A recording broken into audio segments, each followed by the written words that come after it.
это НЛО. Да капец, вообще, всю жизнь мечтали, такое огромное.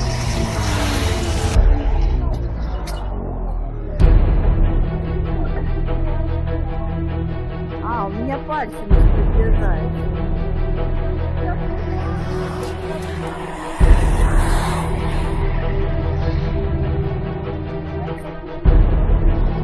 Обалдеть.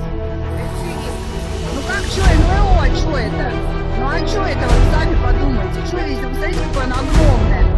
Оно медленно...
About a generation ago, and it gives me the shudders to think that it was a generation ago, I was running around the country, sitting up all night in cemeteries, and sitting on hilltops in remote parts of the country, looking for these funny lights in the sky that were everywhere in the 1960s. There was one hilltop in particular that overlooked the Ohio River, where at that time there was a lot of boat traffic on the Ohio River day and night. And these funny lights would come down out of the sky and circle around these boats that were transporting cargo up the Ohio River. And the boatmen would turn on their searchlights and play games with these lights. The lights would jump out of the way of the searchlights. And I was sitting on my hilltop watching them, these games going on. They weren't saucers, they were lights. And I was sitting alone, and one of these lights came down very close to my car and passed over, there was a wooded area all around me. These hills were all wooded hills. And it passed over these woods, and it seemed to descend right into the forest right next to my car. And the next day when I woke up in my motel room there, my eyes were very sore, like they were full of sand. And this is a common effect of looking at these lights. It's called conjunctivitis. It's like looking into a bright arc light. And so the fact that my eyes were affected was proof that I had seen something there. Now, in the years 1964 to 1968, there was a worldwide epidemic of these lights. And I don't mean that it was an occasional light in the sky. They were everywhere, every damn night of the week. Time magazine did big editorials about it. The New York Times did front page stories about it. Now, I realized that the best way to tackle this was to pick one or two spots and make them a microcosm of the whole thing, and just study everything in that spot. Learn to know the people, study every event that happened, whether it was related to these things or not. Call them UFOs, but that's really not a good name for them. They were like living lights. These lights had an intelligence of their own. I made Point Pleasant, West Virginia, sort of my headquarters in '66. My first step in arriving in a strange town, a new town, was always to go to the police station and introduce myself to the police. In those days, I carried a pile of press credentials. I was writing in newspaper columns and so on. So I would introduce myself to the police so that they knew I was just another harmless nut. In November of 1966, 4 young people in a car, they were driving past this building, and they saw what looked like a very large man, 6 or 7 feet tall, standing next to this power plant. And for some reason, he scared the death out of it. They were all scared to death. So the boy who was driving hit the accelerator, and they drove out of there at a high speed. And looking back, this thing rose up in the air and followed their car. And they were going over 60 miles an hour on these dirt roads. And this thing was flying right along with them. So they drove straight to the police station. Now you have to realize in small towns, teenagers do not go to the police station voluntarily. And the police were so convinced by their behavior that they held a press conference the next day. And reporters from the local newspapers, from Charlotte and other cities around there, came to hear this very bizarre story, this flying man. At that time, Batman was very popular on television. So the newspapers labeled this creature Mothman. And that was the beginning of the Mothman caper, I guess you'd call it. In the next year, there were over 100 reports of this Mothman. Some of the people who reported seeing this thing were not only adults, they were responsible adults like bankers and local officials, the lady who was sort of the head of the Chamber of Commerce. In the Christmas season of 1967, in Point Pleasant, West Virginia, there was a bridge called the Silver Bridge that crossed the Ohio River. And on December 15th, 1967, that bridge collapsed, and it was loaded down with cars, people who had been Christmas shopping, and that sort of put a damper on all my investigations.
Fireworks. Excited?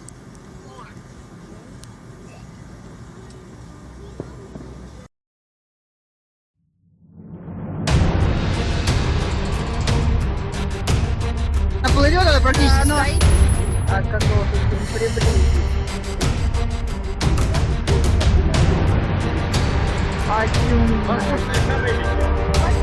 Да. А что один оно он мигает. А в Москве что ж?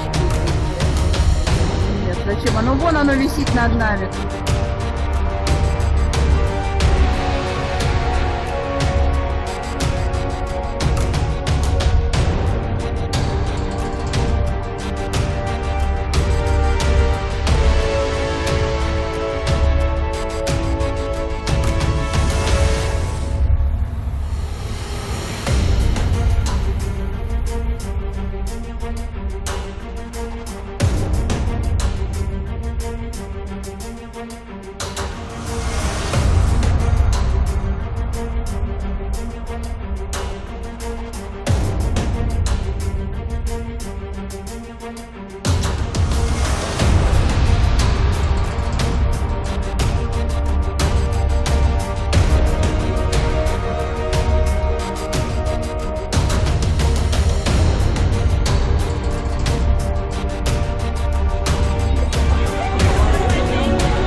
What am I looking at?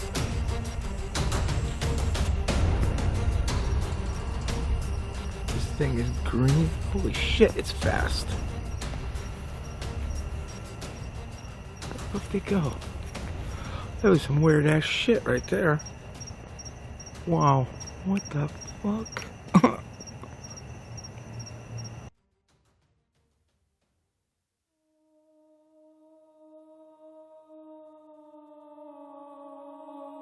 Would one be out at this time of night? What the fuck is that, Anthony? Like, seriously. What the fuck is that?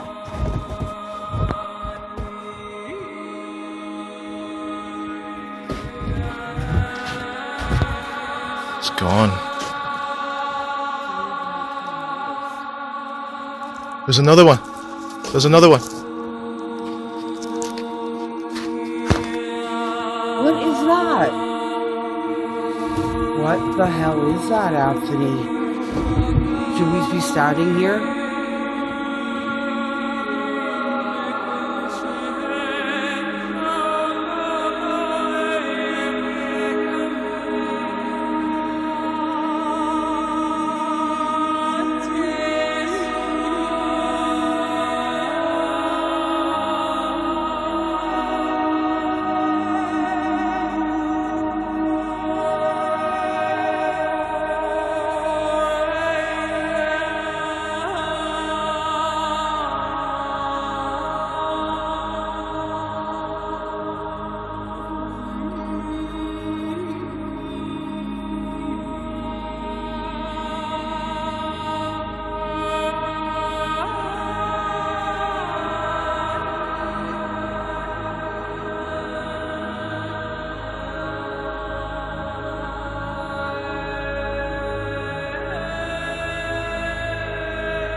No, Chris.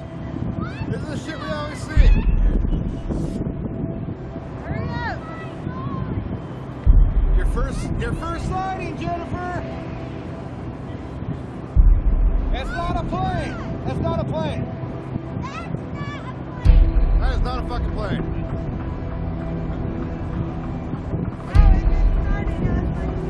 It turned orange, then turned white. There it goes. It's gonna fade out. It's gone.